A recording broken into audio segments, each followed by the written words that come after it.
It's all about effort and what you can visualize in your mind. You know, if you can't think it can happen, and if you don't have confidence that it's gonna happen, it ain't gonna happen. So if you doubt yourself, like, you know, I box, or at least I used to. I'm not getting in the ring unless I know I'm gonna win, or else I already lost. And I look at everything I do like that. I'm winning. It's about what you're saying to yourself, but it also comes with work. So whenever I was getting beat down, physically, mentally, spiritually, whatever I was going through, just saying, you know, I would put, you know, you can't hurt me. Our minds are designed to stop you at all costs from doing anything that might hurt you. We run away from fear. We like to run away and go, oh, it's not coming with me. And okay, let me actually discover that fear. Let me go intimate with that fear. Let me ask myself, where's that fear coming from? What am I really scared of? What am I scared of? And then go, why am I scared of this? Why am I scared of this? Why am I scared of this? And when you can't ask why any longer, you've got to the answer, and that's what you have to deal with. Most of us are not dealing with what we're actually scared of. So many people look at fear or even doubt, but they look at fear as if it's the emotional enemy. You know, it's the enemy emotion. Like, oh, I can deal with compassion, I can deal with love, I can deal with understanding. But when fear comes, oh my God, bad thing. No, first of all, change your relationship to fear. I've said this before. Fear is not the enemy. The feeling of fear is just like any other emotion. Fear is actually informing you. Fear is telling you that you need to do something.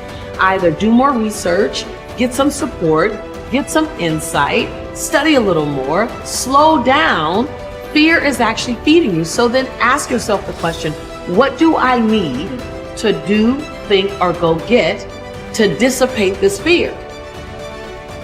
Your mind is thinking about it. All these dungeons that we've created, all these trap doors, most of the time we quit is because we don't have any mental tools to get us through the other side. So my whole thing for people is you have to examine, why are you doing it in the first place? Everything is about perspective and what you consider a win.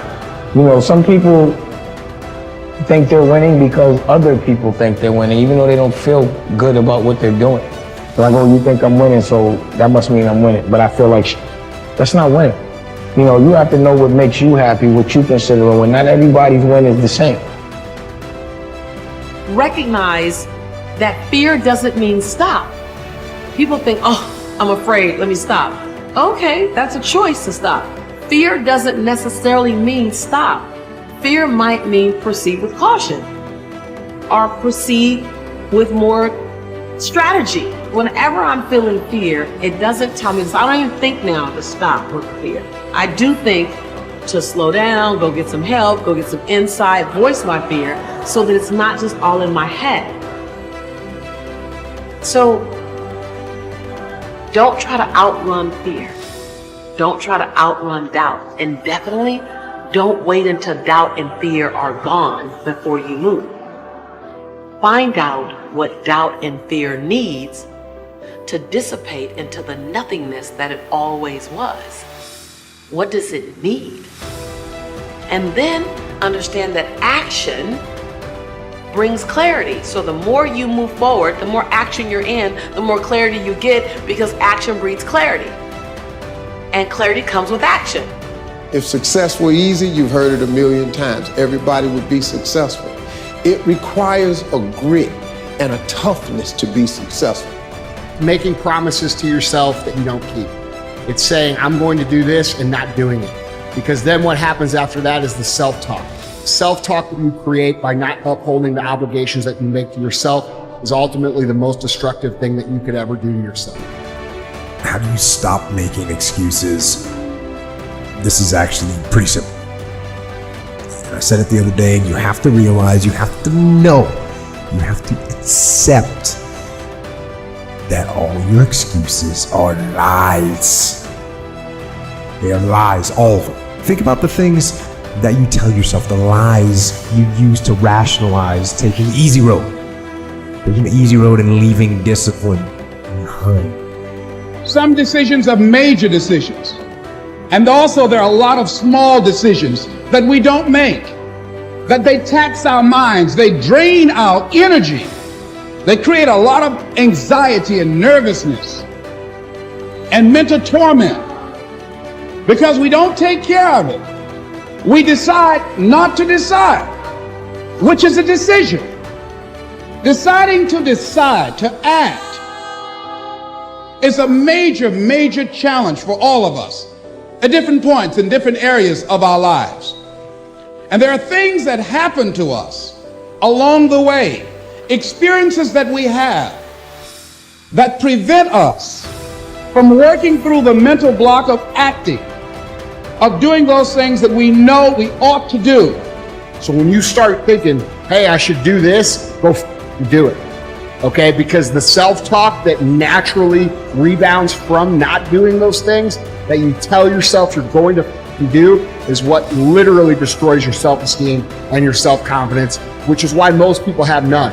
It's also why most people think that self-esteem and self-confidence are things that people are born with, not things that people create. This is not a trait, it's a key skill. If you invest into it, you will get a withdrawal out of it. Okay, if you invest into keeping those promises to yourself without any compromise, this is getting done no matter what comes back is you know that you're a person of integrity that you can trust. So start keeping the promises to yourself. And so what I want you to think about is, what is there that you know you need to do, that you want to do this, but for some reason or another, you've been holding back. For some reason or another, you just have not been able to gather your nerves or be able to work through the procrastinating or putting it off or justifying or blaming. Some reason or another, you just haven't done it. And you know you ought to do this. You really want to do this, but you don't know why you haven't done it. Recognize the excuses are not valid. They're conjured up. They're fabricated. They're lies. And how do you stop the lies? You stop the lies with the truth. The truth. The truth will set you free. So, cast out the lies, burn them down, and listen to the truth. Then live the truth and go out and get it done.